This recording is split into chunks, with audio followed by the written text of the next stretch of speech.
Hello বন্ধুরা, এখন আমি দেবারার রিলিজ ট্রেলার আর যেটা নতুন রিলিজ করেছে তার রিয়াকশন দেবো। এই ট্রেলারটা আমার অলরেডি দেখা হয়ে গেছে টি সিরিজ, তাই আমি লাইভ রিয়াকশন দিচ্ছি না, কপিরাইট ক্লেম আসবে বলে।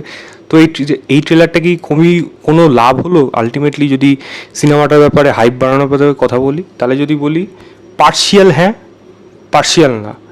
কোন দিকটা হ্যাঁ?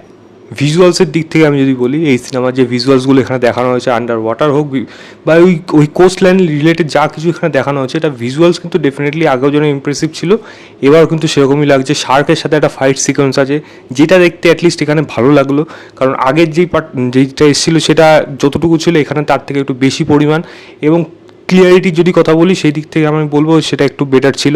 এবং অন্যান্য যেসব ভিজুয়ালস রয়েছে যেগুলো সমুদ্রের মধ্যে রয়েছে, মানে বিভিন্ন জাহাজের মধ্যে রয়েছে, সেই জায়গাগুলো যে সেখানে অ্যাকশন সিকোয়েন্স যেগুলো রয়েছে, যদিও অনেকগুলো আগেগুলোর থেকেই নেওয়া, তবে এর মধ্যে বলবো ভিজুয়ালস অনুযায়ী কিন্তু ডেফিনেটলি এটা একটা ইমপ্রেসিভ মানে একটা ট্রেলার ছিল। কিন্তু আলটিমেটলি কি কোনো লাভ হলো? তাহলে বলবো না, কারণ এখানে গল্প লেভেল সেরকম কিছু ইন্টারেস্টিং এলিমেন্ট বা কোনো থ্রিলিং ভাইবস কিন্তু এই ট্রেলারটার মধ্যে আমি খুঁজে পাইনি। এখানেও ঠিক সেম জিনিসই দেখানো হচ্ছে। সাইফ আলি খান তার যে দেবারা, তার যে সংগঠন, মানে ওই জায়গাটার যে লিডার ছিল, তার সাথে যে কী হয়েছিল, এবং তারপরে তার ছেলে যখন আসছে যে খুবই ভীরু প্রকৃতির, এবং তাকে সাইফ আলি খান বলছে কন্ট্রোল করতে হলে তোমাকেও সেই সমুদ্রেই যেতে হবে।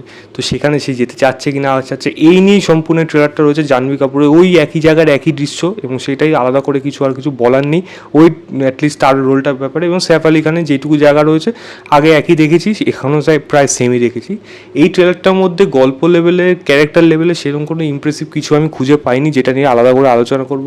আমি যদি অ্যাকশন বিজিএম এগুলো বলি, এগুলো ঠিকঠাক যেরকম আগেও ছিল সেরকমই লেগেছে। ভিজুয়ালসটা বরং এখানে অনেক বেশি লেগেছে, কারণ অনেকটাই এখানে কোস্টলাইন এবং রাতের সিন যেগুলো দেখতে বেশ ভালো লাগছিলো, এইটুকু জাস্ট বলা ছিল। বাট ট্রেলারটা লেভেলে কিন্তু সেরকম কোনো ইমপ্রেসিভ আমি এই ট্রেলারটার মধ্যে খুঁজে পাইনি। আমি লিঙ্কটা দিয়ে রাখবো ডেসক্রিপশনে, আপনারা গিয়ে চেক করবেন, চেক করে জানাবেন আপনাদের কেমন লেগেছে।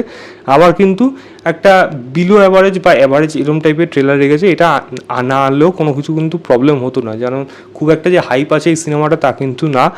দেখা যাক সিনেমাটা কীরকম হয়। আপনাদের কেমন লেগেছে অবশ্যই এটা কমেন্ট করে জানাবেন। ভিডিওটা ভালো লাগলে লাইক শেয়ার, চ্যানেলটাকে অবশ্যই সাবস্ক্রাইব করে দেবেন। বাই।